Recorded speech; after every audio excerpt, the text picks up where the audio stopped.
We're constantly losing. I just don't know what to do to make them sell more. It's actually hard to make them sell more. It's actually a bit better to have things around in order to make your sales a well-oiled and efficient machine. Today I'm going to share with you my experiences in successfully building sales team for my businesses in the past and also helping my customers to build such teams. So stay tuned because this is about to get interesting. So the first and fundamental thing to make sure that you have an efficient sales team is to actually have a sales team. But make no mistake, hiring for sales, especially in these tougher industries when sales cycles can get lengthy and when you need to get a lot of things in order to actually successfully close the sales, can be a very tough job. So how to hire in order to maximize the chances of success? And the answer is very simple, but you should devote a lot of time to actually put it in place. So your recruitment process, your tasks that people will fulfill during the recruitment process, the questions that they will answer and the criteria that they will be evaluated upon should reflect your current sales cycles. Creating a proposal requires a lot of attention to detail. Make sure that your task that you will give to people that will apply for the job will reflect some sort of attention to detail exercise. If you are requiring a lot of good communication and presentation skills, ask someone to prepare a presentation and then ask them a series of very uncommon, tough questions and see how they will perform under these circumstances. Just make sure to reflect the things that are happening within your sales cycle currently in the recruitment process, and then you'll maximize the chances for successful recruitment. And the second super important thing when it comes to people is to communicate with them. If you have an existing sales team, make sure to have weekly or bi-weekly status meetings with them, ask them questions, ask them to report their current deals and see what kind of opportunities they are working on right now, evaluate that, ask questions, see how you can help, see how sales manager can help depending on the size of your business and your organization.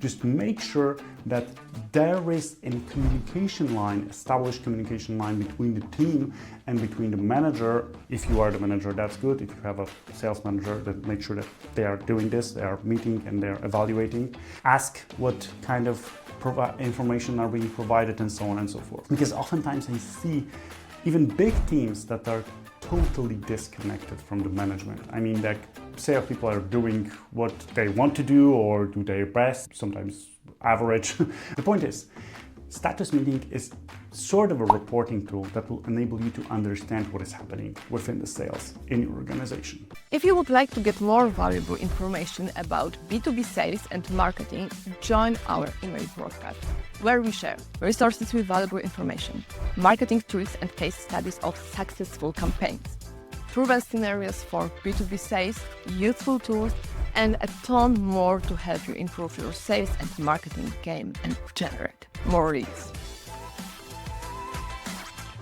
The second thing that will enable you and your business to sell like a pro is to have written down and established processes. And if you think that your creative kind of a product or solution does not require processes, trust me, you are wrong. I have not met a single organization, and I have met dozens of them, that does not perform better when things are structured in sales. If you have your sales methodology implemented, like spin selling, you can check out one of the videos on my channel about spin selling, or challenger methodology, or any other. Like if you have the process designed towards gathering people's requirements, preparing proposal based on those requirements, then presenting the proposal on a meeting, and you are following these steps, analyzing what is happening with these steps, and then reiterating on that and improving on that, there is not a chance that spontaneity will win over this.